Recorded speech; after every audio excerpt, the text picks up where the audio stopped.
पहला चीज तो आपने यहाँ कर लिया। दूसरा क्या करना है आपको, आपको जाना होगा, अभी मैं केवल एक फील्ड पे बता रहा हूँ, आप सारे फील्ड पे लगाएंगे, मैं एक फील्ड बता रहा हूँ। आप जाए कस्टमर पे, कस्टमर पे यहाँ पर मैंने ये सारा वैल्यूएशन लगाया था, खुद ऐड किया था ना। अभी मैं क्या कर रहा हूँ, ये सबको हटा देता हूँ, केवल एक छोड़ूंगा यहाँ पर ऑलरेडी एग्जिस्ट वाला, बाकी सारे मैंने हटा दिए। ठीक, आप यहाँ पे क्या करेंगे, सिंपल यूज करेंगे इफ, एक एट्रीब्यूट होता है model state dot is valid, अगर इज वैलिड है, ठीक है, तो उस केस में आपको ये सारा कोड करना है। इट मींस आपको ये सब कुछ वर्क करना है। एल्स अगर वैलिड नहीं है, मतलब फॉर्म आपका वैलिड नहीं है, तो आपको सिंपल क्या करना है, रिटर्न करना है व्यू को, और उसमें अपना जो ऑब्जेक्ट आपने लाए हैं वो डेटा वैसे वापस रिटर्न कर देना है, बस। ये दूसरा स्टेप हो गया है। मतलब आप यहाँ पर कंडीशन लगा देते हैं कि जब मॉडल स्टेट वैलिड होगी, मॉडल स्टेट कब वैलिड होगी, आपके फॉर्म में जितने वैलिडेशन हैं, सारे वैलिडेशन अगर पास हैं, तभी model state valid property true आएगा, अदरवाइज फॉल्स आएगा। अगर आपके फॉर्म के अंदर 10 फील्ड हैं, 10 पे वैलिडेशन है, तो अगर एक पे भी वैलिडेशन फेल हो रहा है तो इज वैलिड फॉल्स आएगा। जब 10 के 10 भी पास हो जाएंगे तब आपका वैलिड आएगा ट्रू। तो जब इज वैलिड ट्रू आपका आता है तभी आप अपना बाकी आगे का काम करेंगे, अदरवाइज हम नहीं करेंगे। ये मेरी कंडीशन क्लियर है। अब जाएंगे ऐड कंट्रोलर, यानी व्यू पे अपने जाएंगे, और यहाँ पर आपको थर्ड चीज आपको ये ऐड करनी होती है जो ऑलरेडी हमने ऐड कर रखी है। स्पैन एक ऐड करना है, जहां आपको एरर मैसेज दिखाना है, वो एरर मैसेज दिखाने के लिए आपको ये बेसिक सा एसपी फॉर नाम का एक एट्रीब्यूट ऐड करना है। ठीक है, SP for validation. So run करो इसको और देखते हैं। अभी नेम का मेरा वैलिडेशन सही काम करना चाहिए, बाकी सब पे वैलिडेशन हम इस तरह लगा दें। सर अगर हम हर फील्ड पे पहले वैलिडेशन लगा दें और उसमें जाके एक जो आपने लिखा स्टेटमेंट इज इनवैलिड और फिर एल्स में वो लिखें, तो फिर वो तो सब में वैलिड हो जाएगा ना, वैलिडेशन चेक कर लेंगे। सब में क्या जरूरत है, सब में एक ही जरूरत है। नहीं, इससे अगर हम हर फील्ड में लगा रहे हैं वैलिडेशन, कंट्रोलर में जाके, और कंट्रोलर पे नहीं लगाते वैलिडेशन फील्ड्स पे लगा रहे हैं, मॉडल पे, हाँ मॉडल पे लगा रहे हैं, और कंट्रोलर में जाके एक लाइन लिखी जो आपने अभी लिखी, जो वैलिडेशंस उसमें लगा रहे हैं मतलब फील्ड्स पे, तो वो सारी चेक कर लेंगे एक वही लाइन से, उसमें वो ईमेल वाली लिखने की जरूरत नहीं पड़ेगी। नहीं, हमने ईमेल वाला का एक इस ईमेल वाले का डेटाबेस चेक कर रहा था ना, ऐसे वाले आपको कंडीशन नहीं छोड़ा है। अब यहाँ सबमिट पे क्लिक करते हैं, मैसेज मेरा ठीक आ रहा है, कस्टमर नेम कैन नॉट, ठीक है, ये तो मेरा ठीक काम कर रहा है, इसमें कोई इश्यू नहीं है। अब ईमेल पे भी सब पे लगा देते हैं। तो ईमेल पे लगाने के लिए क्या करना है, यहीं चलना है आपको है, और ईमेल पे भी वही एक तो लगाओगे रिक्वायर्ड आप, और एरर मैसेज लगाओगे, email address can whatever message,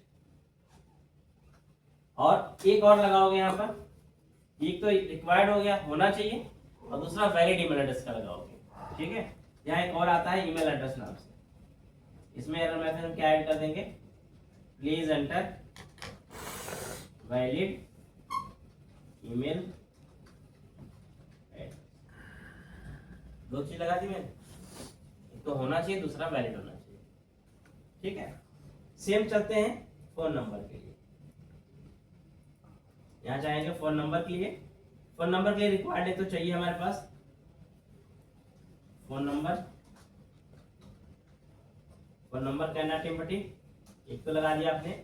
दूसरा, अब फोन नंबर के लिए हमारे पास, जबकि देखो ईमेल एड्रेस जो है ना वो इंटरनेशनल लेवल पे एक स्टैंडर्ड मेंटेन करता है। ईमेल एड्रेस जो है अगर आप देखोगे तो हर कंट्री का ईमेल के जो फॉर्मेट्स होते हैं वो एक ही होते हैं। @ होगा, उसके बाद डोमेन नेम होता है, आई मीन सब होता है, और डोमेन नेम होता है, तो एक फॉर्मेट सबका है, सभी कंट्रीज का सेम है। But mobile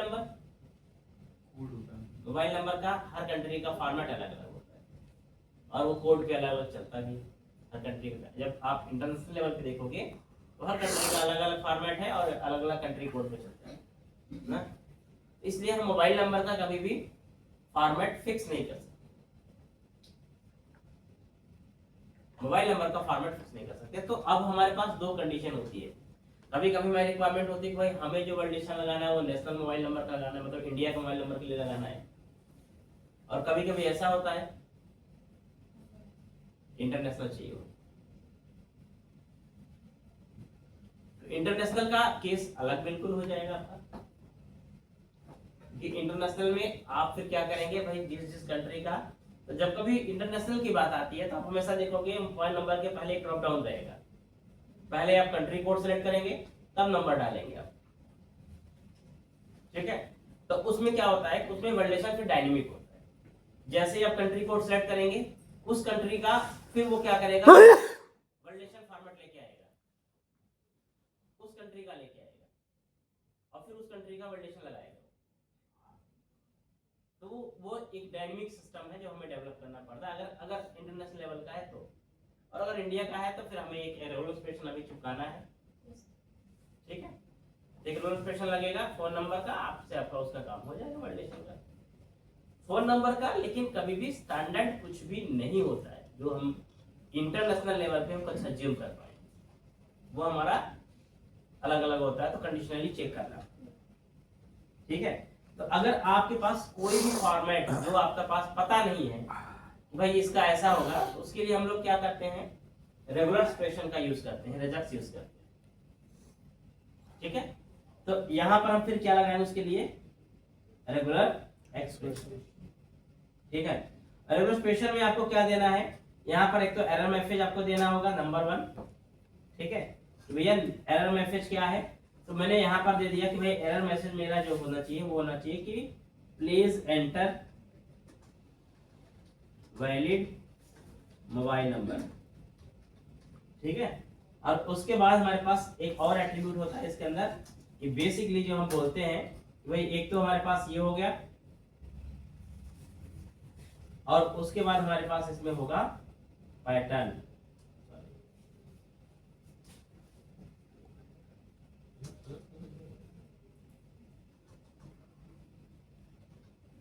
pattern and then pattern, ठीक है। तो हम पैटर्न पास करते हैं और फिर क्या पास करते हैं, एरर मैसेज पास करते हैं। पैटर्न अब इंपॉर्टेंट है, जो रेगुलर एक्सप्रेशन है वो आपको यहाँ पर यूज करना है। अब रेगुलर एक्सप्रेशन हम जनरली लिखते हैं कि हमें फॉर्मेट कैसा चाहिए, उसके हिसाब से हम रेगुलर एक्सप्रेशन मिलते हैं। और अगर आपको लिखना नहीं आता गो ऑन गूगल, और यहाँ पर आपके पास रेगुलर एक्सप्रेशन की बहुत सारी वेबसाइट्स हैं। गूगल पे आपको मिल जाएगा, जैसे हमने कहा मोबाइल नंबर REGX, आप सर्च कर लोगे तो आपको बहुत सारी साइट्स हैं जो आपको मोबाइल नंबर के एक्सप्रेशंस प्रोवाइड कर देंगे। ऐसे बहुत सारे मिल जाएंगे, इंडियन मोबाइल नंबर चाहिए कैसा चाहिए, और बहुत सारी वेबसाइट्स भी हैं जो आपको रेगुलर एक्सप्रेशंस प्रोवाइड भी करती है। जैसे हमारे पास एक वेबसाइट है I hate REGX।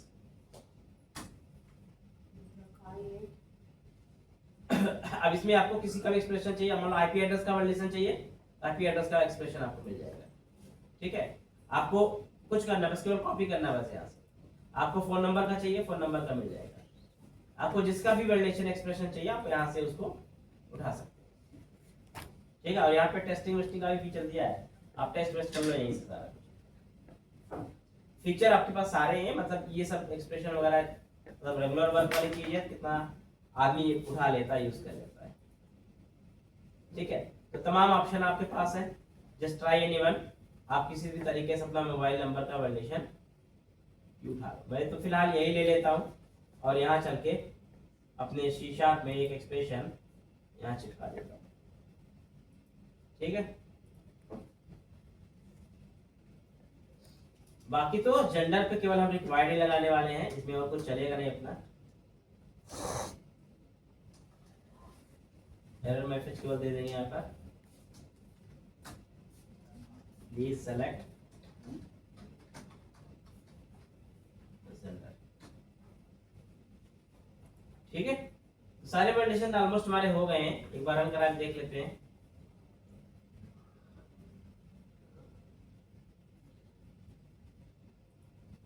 Add customer, name करना टिम्पटी, सही आपके पास काम कर रहा है यहाँ पे। नेम करना टिम्पटी, मैंने कहा चलो ठीक है नेम डाल दिया मैंने दीपक, जस्ट नेम नहीं डाला मैंने यहाँ पर, ईमेल का यहाँ पे, अच्छा ईमेल ऑटोमेटिक सेलेक्ट हो गया। ईमेल गलत डाल देते पहले, तो गलत डाल दिया मैंने, सबमिट किया, please inter valid email address, format का भी आ गया, ठीक है। मैंने यहाँ पर इसका सही डाल दिया, मान लो gmail.com, अभी वैलिड हो गया। फोन नंबर का है, फोन नंबर पे हम कुछ गलत डालते हैं, सबमिट किया, पहले फोन नंबर का रिक्वायर्ड दे चेक कर लेते हैं। अच्छा फोन नंबर का हमारे पास काम नहीं, अच्छा फोन नंबर काम तो कर रहा होगा, लेकिन फोन नंबर हमने ये किया हुआ कि हमने यहाँ पर अभी उसका मैसेज शो नहीं कराया है। यहाँ पर फोन नंबर के लिए आपको क्या करना पड़ेगा, एसपी वैलिडेशन फॉर्म देना पड़ेगा ना। यहाँ पर आपको फोन का भी देना पड़ेगा मैसेज ताकि शो हो, और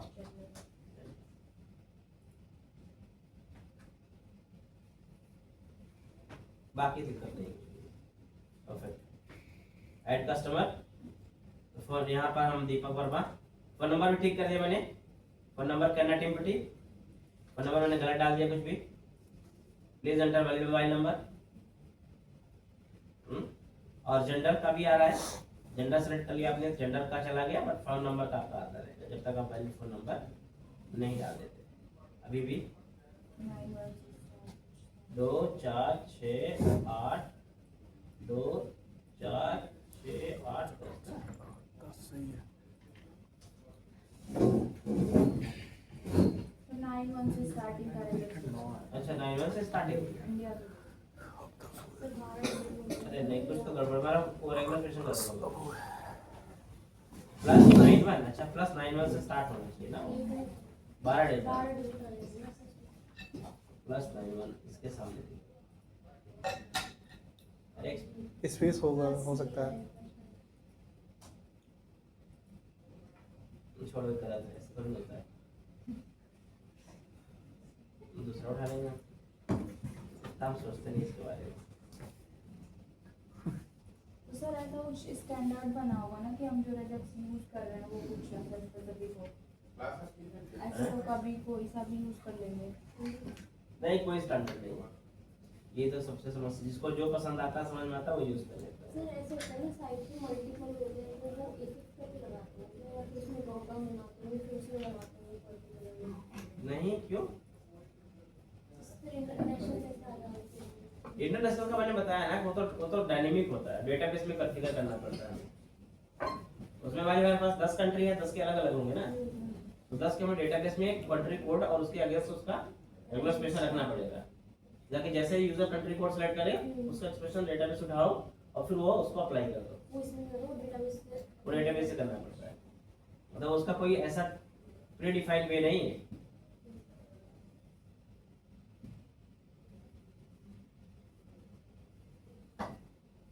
ये सर ये होगा कस्टमर,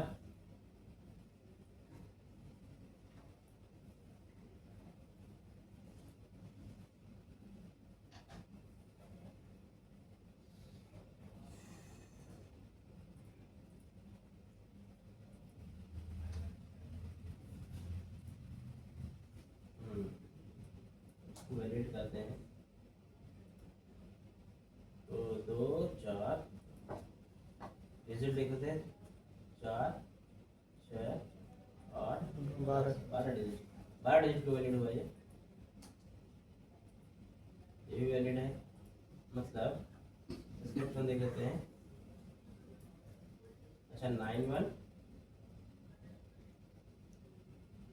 कैसे ऑप्शनल बना दिया 91 को,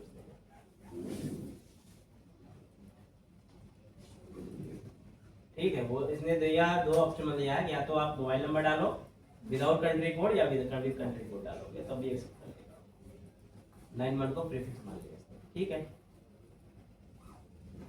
तो आपके पास यहाँ पर आपका रिकॉर्ड क्रिएट हुआ,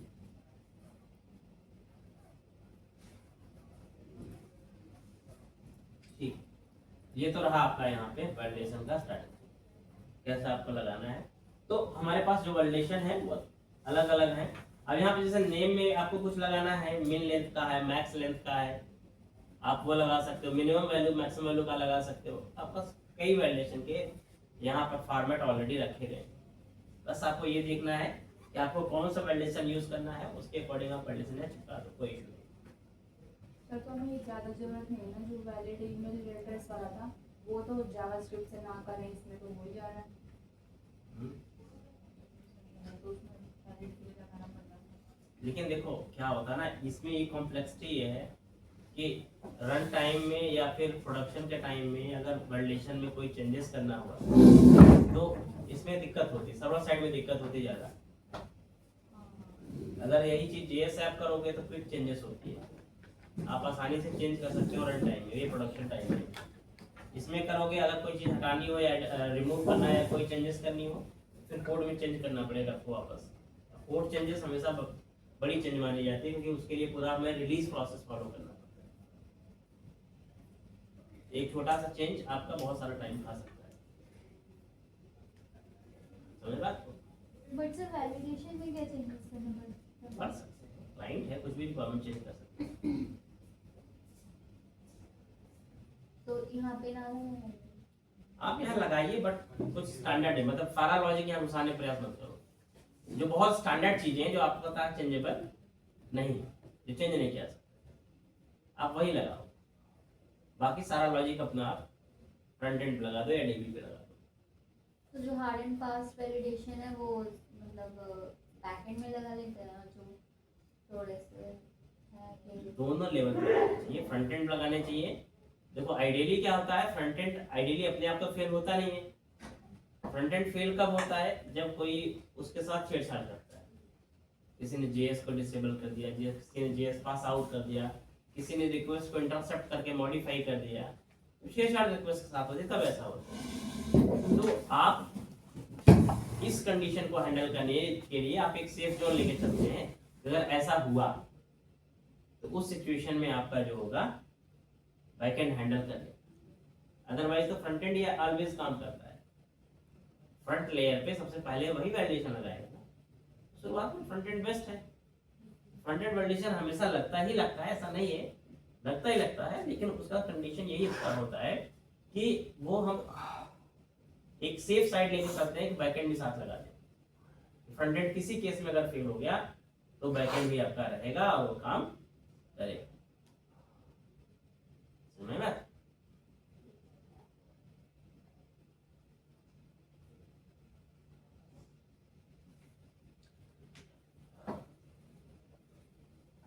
सर फोन नंबर की डुप्लीकेट वाला phone number duplicate already exist, जैसे ईमेल का लगाया है यहाँ पे, फोन नंबर का लगा दो। ये लगाया ना यहाँ पे, कहाँ का टोन गया आपका? ये है, नहीं इस पे कस्टमर लगाया होगा। हाँ ये है, यहाँ एक लगाया हुआ है ना, ये फोन नंबर में भी लगा दो, एक कॉपी पेस्ट मार दो इसी पे।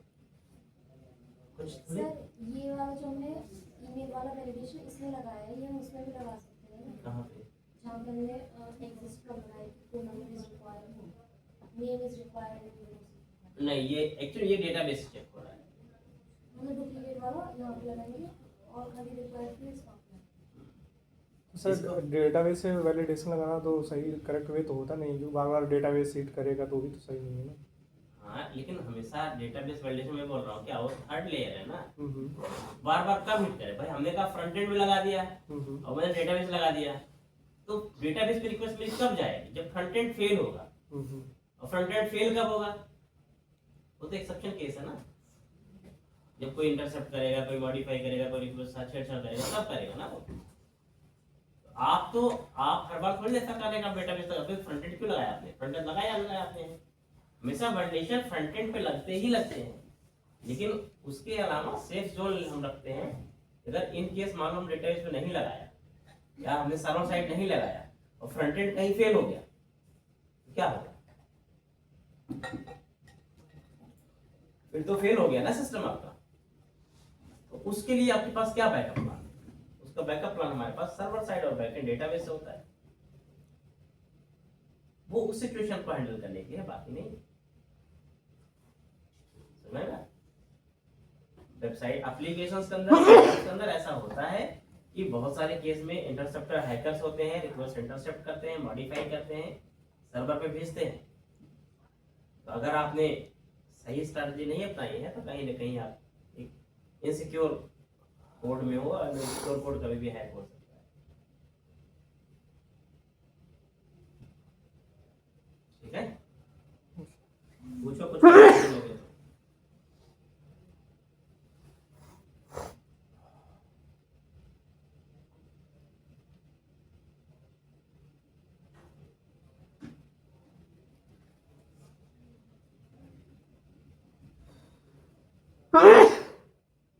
भाई टाइम फैक्शन बहुत दिनों बाद देखो 10 दिन बाद तो मैं ठीक हुआ हूँ। ठीक है, तो अब बिल्कुल इन्फेक्शन फैलाने का प्रयास मत करो। तो बुला लूंगा अभी मैं वहाँ बाहर से गार्डों को और लगवा दूंगा तुम्हारे पर पूरा क्या छिड़क रहा है ना। बहुत बुरा महक था वो। हाँ, मरवा दूंगा तुम्हारे पर पूरा मैं, तुम्हारे सारे मरवा दूंगा मैं। हाँ बताओ। हाँ तो तुम्हारा फोन नंबर लगाने के लिए क्या करोगे यहाँ पर, ये करोगे फोन इक्वल टू obj.phone अगर एग्जिस्ट कर रहा है तो यहाँ पर बोल दो फोन नंबर ऑलरेडी एग्जिस्ट और यहाँ पर दे दो फोन, बस। सर ये कोड सर अभी हम फोल्डर बनाने भेज रहे हैं अपने अकॉर्डिंग। कल भेज रहे थे पूरे प्रोजेक्ट को जिप करके गया नहीं, तो आज अलग से फोल्डर एक पेज पता नहीं क्या उसका POCS SLM वाली सॉल्यूशन वाली फाइल। तुम लोग देख लो तुम्हें कैसे चाहिए, तुम लोग ले लो। ठीक है, खाना भी बनाओ, मुंह में डाल दो। मुंह में डालने का काम तो कर ही सकते हो ना। सर वो तब देखते हैं जब कभी फंसते हैं तो। हाँ तो ठीक है, तुम्हारी जो रिक्वायरमेंट है तुम ले लो, मैं काम ना करवाऊँ। हाँ तो वही ले लेंगे हम। ठीक है, वैलिडेशन समझ में आ गया। ये सर्वर साइड वैलिडेशन है। नेक्स्ट वन हम यूज करेंगे front end validation. Front end validation में हम क्या वैसे तो आप लोग एंगुलर या रिएक्ट पढ़ोगे जिसमें यूज करोगे वैलिडेशन में लगाओगे, वो अपना आपका अलग कंसर्न है। लेकिन अभी हम लोग jQuery वैलिडेशन भी देख सकते हैं। ठीक है, जावास्क्रिप्ट यूज करेंगे तो jQuery के साथ भी वैलिडेशन करके देखेंगे। तो वो हम अभी बाद में देखेंगे क्लाइंट साइड वैलिडेशन। हम सर्वर साइड वैलिडेशन तक अपना काम कर लो, जो भी फॉर्म बनाना है बना करके प्रॉपर वैलिडेशन करके दें। ठीक है, तो अभी आपके पास कुछ चीजें हैं जो आपने कर ली हैं। थ्रेड ऑपरेशन कर लिया, फॉरेन कीज बना ली, फॉरेन की के साथ मदर मॉडल बना के देख लिया, व्यू मॉडल पे डेटा एक्सेस कर लिया, वैलिडेशन कर लिया। ठीक है, रेफरेंसेस हो गए। अब कुछ और चीजें मैं पॉइंट करता हूं और इसके बाद आप उस लायक हो जाओगे कि आप अपना प्रोजेक्ट पे काम स्टार्ट कर सकते हैं। हाँ, तो अभी तो हम लिंक्यू एंटिटी फ्रेमवर्क तो यूज कर ही रहे हैं। हम ये जो क्वेरीज लिख रहे हैं, ये क्वेरी आपने जो लिखी, दिस इज द लिंक्यू क्वेरीज। ये लिंक्यू एंटिटी फ्रेमवर्क क्वेरीज। देखो, एक तो लिंक्यू है सेपरेट जो अपना खुद का सिंटैक्स देता है, एक लिंक्यू जो है एंटिटी फ्रेमवर्क के साथ चलता है। तो चूंकि अभी हम क्या यूज कर रहे हैं, एंटिटी फ्रेमवर्क, तो एंटिटी फ्रेमवर्क के साथ वाले लिंक्यू हम यूज कर रहे हैं। जो एंटिटी फ्रेमवर्क के साथ का लिंक्यू है उसमें हमें लिंक्यू लिखनी नहीं पड़ती है। वो लिंक्यू क्या, देखो होता क्या है कि जब आप इस क्वेरी को लिख रहे हैं तो ये क्वेरी इंटरनली लिंक्यू बना रहा है। ये फंक्शन जो सिंगल और डिफॉल्ट है, ये इंटरनल क्या कर रहा होगा, ये लिंक्यू बनाएगा। ठीक है, और लिंक्यू क्या बनाएगा, एसक्यूएल क्वेरीज बनाएगा, और वो एसक्यूएल क्वेरीज एग्जीक्यूट करा के इंटरनली यूजर को रिजल्ट दे देगा। तो यहाँ पर हम काम तो लिंक्यू में ही कर रहे हैं, लेकिन लिंक्यू का जो सिंटैक्स है वो हमसे एब्स्ट्रैक्टेड है, वो हिडन है। क्योंकि एंटिटी फ्रेमवर्क ने आपको लिंक्यू यूज करने की जगह पर उसके फंक्शन दे दिए बने बनाए कि आप फंक्शन लगा दो, आपका लिंक्यू इंटरनली चलने लगेगा। सर तो वो तो चीज आपने भी कर ही लेते थे, हम लोग यार एनी लगा के देखा था उसमें वो एनी जो था वो एनी आपका इसका फंक्शन है ना, जेनरिक लिस्ट का फंक्शन है ना, वो लिंक्यू पे काम करता है। हाँ, उसमें एक्सप्रेशन ऐसा ही लिखा है। वो केवल लिस्ट पे चल रहा था, अब ये डेटाबेस के साथ चल रहा है, बस फर्क इतना ही है। ठीक है, तो ये सब चीजें हैं। हाँ, एक सिंटैक्स लिंक्यू का लिखना आपको बताना है कि लिंक्यू अगर आपको लिखनी हो तो केवल लिंक्यू कैसे लिखोगे। ये तो एंटिटी फ्रेमवर्क है, एंटिटी फ्रेमवर्क के साथ काम करना अलग चीज है, लिंक्यू अलग लिखना अलग, दोनों अलग अलग सिंटैक्स। लिंक्यू का सिंटैक्स आप अलग पाएंगे। ठीक है, सर क्यों लिखेंगे अलग लिंक्यू, इसमें ही लिखना है तो क्यों जरूरत है इसका? मान लो कहीं एंटिटी फ्रेमवर्क यूज नहीं कर रहे हो आप, ऐसा भी होता है? क्यों, क्या जरूरी है हर प्रोजेक्ट में एंटिटी फ्रेमवर्क यूज हो? नहीं यूज हो रहा है, edu.int यूज हो रहा है। पर आप हमें वीडियो पढ़ाएंगे बस एमपी। हाँ, एक प्रोजेक्ट में कॉन्फ़िगर करके बताऊंगा, ज़्यादा उस पर तो करेंगे नहीं कुछ, लेकिन कॉन्फ़िगर करूंगा थोड़ी बहुत चीज है। अब तो लोग फ्रंट एंड पढ़ ही रहे हो तो क्या है, मुझे फ्रंट एंड पढ़ाऊंगा। सर वो पढ़ने लायक नहीं पढ़ रहे हैं, आप पढ़ाते हैं समझ आता है। वही चीज़ है, थोड़ा बता देंगे सब कर तो रहे सर हैं। हम W3 स्कूल से पढ़ लेंगे जो पढ़ाएंगे। हाँ हाँ ठीक है, तो फिलहाल अभी 2-3 चीजें हैं जो आपको और बतानी मुझे है, समझने लायक है आपको। एक तो है यूजिंग लिंक्यू सिंटैक्स। लिंक्यू, तो लिंक्यू सिंटैक्स आपको समझना है कि अगर प्योर लिंक्यू लिखनी है मुझे, मैं प्योर लिंक्यू कैसे लिखूंगा, ठीक है। दूसरी चीज है using join in LINQ and entity framework. तो अभी हमारे पास हमने अभी एक एक टेबल का केवल डेटा डायरेक्ट एक्सेस करके देखा है। अभी आपको ज्वाइन भी करके सीखना है कि ज्वाइन आप एसक्यूएल में करते आए हैं, द सेम ज्वाइन आप लिंक्यू के थ्रू और एंटिटी फ्रेमवर्क के थ्रू भी करेंगे, ठीक है। सर फिर उसका फुल फॉर्म क्या होता है? Integrated query. Language integrated query.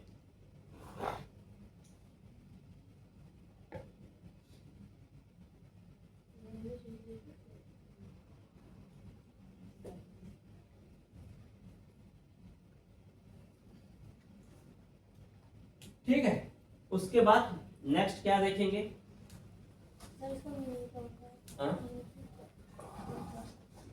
Form handling बताता हूँ, और फाइल अपलोड एंड डाउनलोड।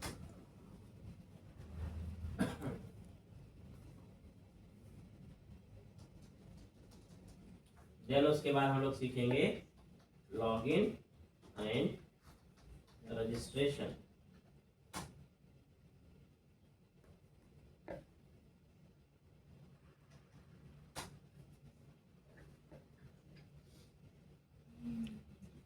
हाँ, लिंक्यू का मतलब पूछ लेते हैं। लिंक्यू का मतलब सिंपल ये है कि आप, माइक्रोसॉफ्ट ने आपको एक ऐसी लैंग्वेज दे दिया C# के अंदर जिसे आप यूज करके डेटाबेस क्वेरीज राइट कर सकते हैं। यानी डेटाबेस क्वेरीज आपको डेटाबेस क्वेरी वाली नहीं लिखनी है, लिंक्यू में लिखेंगे, और लिंक्यू क्या करेगा? क्वेरीज को बिल्ड करेगा, काइंड ऑफ क्वेरी बिल्डर, जो अलग अलग डेटा सेट या डेटाबेस से डेटा कम्युनिकेशन करने की फ्रीडम आपको देता है, फैसिलिटी देता है। जनरली लिंक्यू जैसे हर लैंग्वेज में आपको पाए जाते हैं, जावा में भी कुछ होगा, PHP वगैरह में होते हैं, क्वेरी बिल्डर एक कुछ ऐसे करके होते हैं, उसमें हेल्पर करके होते हैं। सर एसक्यूएल में अगर हम क्वेरीज लिख रहे हो, लिंक्यू लिख रहे हो तो वाइट कौन से? देखो लिंक्यू में जो क्वेरी लिख रहे हो वो C# में लिख रहे हो आप, ठीक है। अब देखो लिंक्यू में क्वेरी हमारे लिखने का मतलब क्या है कि हम एप्लीकेशन पे क्वेरी लिख रहे हैं, ठीक है, और सिस्टम खुद क्वेरी जनरेट कर रहा है और डेटाबेस में एग्जीक्यूट कर रहा है। मतलब हम मान लो मुझे एसक्यूएल क्वेरीज नहीं आती, मुझे एसक्यूएल क्वेरी नहीं आ रही, ठीक है, और फिर भी मुझे डेटाबेस काम करना है, तो लिंक्यू के थ्रू मैं काम कर सकता हूँ, क्योंकि मैं लिंक्यू लिखूंगा तो ऑटोमेटिक मेरी डेटाबेस क्वेरी जनरेट हो जाएगी। तो सर अब तक हमने जितनी भी क्वेरीज लिखी हैं वो एसक्यूएल के क्वेश्चन सॉल्व करके आप कह रहे हो कि हम वो लिंक्यू से भी कर सकते थे। हाँ बिल्कुल कर सकते हैं। जो चीज आपने डेटाबेस डायरेक्टली वहां जाके किया वो लिंक्यू से आप कर सकते हो, लिंक्यू क्वेरी खुद बनाता है, ठीक है। लिंक्यू इसलिए बनाया गया है, उसका बेसिक मोटिव ये था कि देखो आज के टाइम पे तो हम लोग बहुत एडवांस हो चुके हैं और हमारा सारा कुछ स्टोर प्रोसीजर से डेटाबेस ऑप्टिमाइज तरीके से करते हैं हम लोग। पहले होता ये था, जैसे हम जब ASP क्लासिक या ASP डॉकेट यूज करते थे, तो हमारी क्वेरी जो है वो क्वेरी आपकी एप्लीकेशन के पेज पे लिखी जाती थी, वेबसाइट पे पेज पे लिखते थे।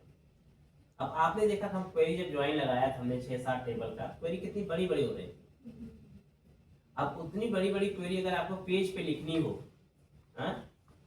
और डेटाबेस में फिर भी आपने लिखा, अगर कोई स्पेलिंग मिस्टेक हुआ तो एरर दे देता है, कंपाइल करता है बता देगा।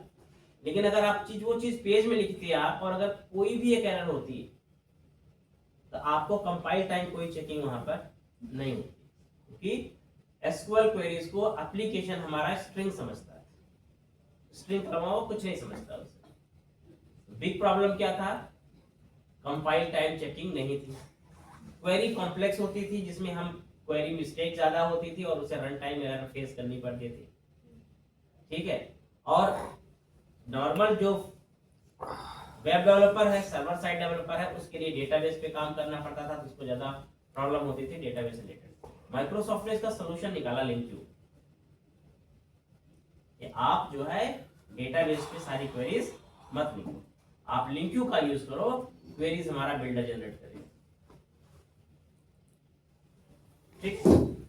और इसके लिए इन्होंने आपको नेम स्पेस दिया है इसके फंक्शन यूज करने के लिए, सिस्टम डॉट लिंक्यू। जैसे आप सिस्टम डॉट लिंक्यू को इंपोर्ट कर लेंगे, ऑटोमेटिक लिंक्यू के फंक्शंस आपको सारे मिल जाएंगे, बस आप उसे यूज कर लो बहुत ही आसान तरीके से।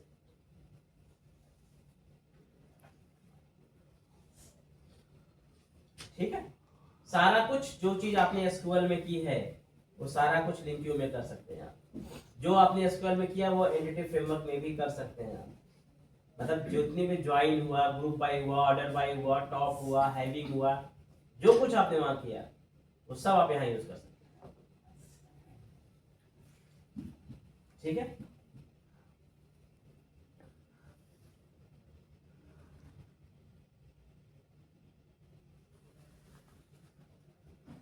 तो अभी हमें